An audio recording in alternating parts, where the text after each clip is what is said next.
Following the protest, an interfaith service was held on campus. Wits Student Representative Council's legal officer, Faatima Laher, now joins us on the line. A very good evening to you, Faatima. Thank you very much for joining us here on News at 9. Hi, good evening. As a start, take us through your march today. Do you think that you managed to get your message across? And on the back of that, take us through the interfaith service that you had later on. Good evening. So today's proceedings started off at 7 this morning. So we had a sit-in till about 12 o'clock outside the Great Hall. It was supposed to be a silent protest for most of the day. And we didn't expect to see the numbers that we saw.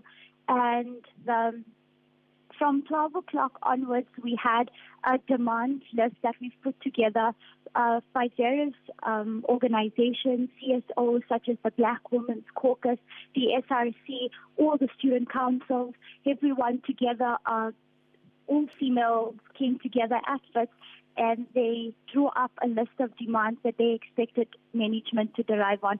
And these lists of demands included things like pepper spray to be given to female students, for them to receive free self-defense classes, for management to start taking rape cases and cases of gender-based violence serious enough to the extent that it's not treated as though it's a slap on the wrist, that it's victim-centered and that the victim is put first in these type of cases and doesn't feel demoralized to report a case, because currently the victim is the one who suffers more in reporting a case of rape or gender-based violence. And then we proceeded on with a march throughout the university, which was later followed with the night vigil. All right. Now, you mentioned the fact that some of your demands are that, female students be given a pepper spray and self-defense classes. What that says to me is that there is an underlying fear among students in recent days, particularly, of course, female students. Talk to us about the, what one would perceive as maybe tensions on campus, in particular Wits, where you are. There's been a lot of tensions, I think, nationally due to South Africa being one of the countries in the world with the highest femicide and gender-based violence rates. And with the current outbreak of the death of Uyinene, there was a nation-wide outbreak.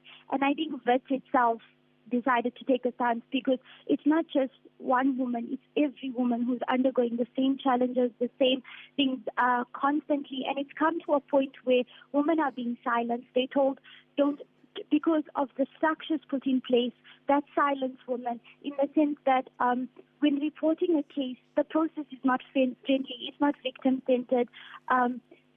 It goes back into the management, the structural procedures, those types of things. Yeah. So those were listed in our demands as well. In terms of the tensions, I think it was quite high this week, and our march was actually delayed compared to the rest of the country. But I think the Wits community at large needed it. And what happened was we closed off the evening with providing students with self-defense equipment, and then we taught them how to use it, so that at least it's just a band-aid. It's not an internal solution, but it's all that we could offer at that current moment in time. All right. Do you think that there is a rise in gender-based violence on campus, or that there's more being reported? And I suppose in the last couple of weeks, high-profile murders of students have sort of brought this more to the spotlight of what students have actually been talking about for some time. What's happened now to a point where students are saying, you know what, enough is enough? Because this has been ongoing, hasn't it? It has been. So I don't think there's been a rise. Yeah. I think gender-based violence has always been there. It just hasn't been given the seriousness that it deserves.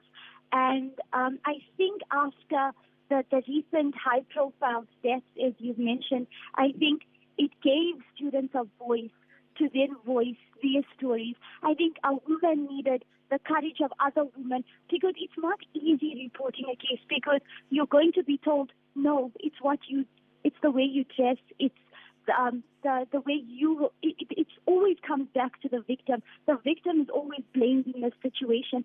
So I think cases being reported were very few in the sense that they just the victim is always told to accept it and move on because it was their fault. It was something that the way they dressed, the way they looked, it was something, and that's the big issue. And I think with regards to the current high-profile cases, it gave students the platform to raise their voices. It was very difficult because personally I know of a few people who too voiced their stories, and it's not easy.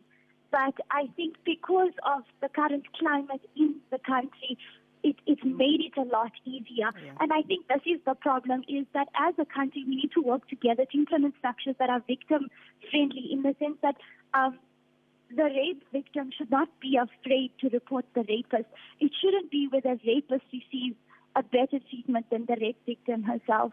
Yeah. All right, Faatima, it was a pleasure speaking to you. Thank you for giving us your time. That's Faatima Laher. She's the Wits SRC's legal officer, talking to us about today's march and interfaith service that was held on campus today.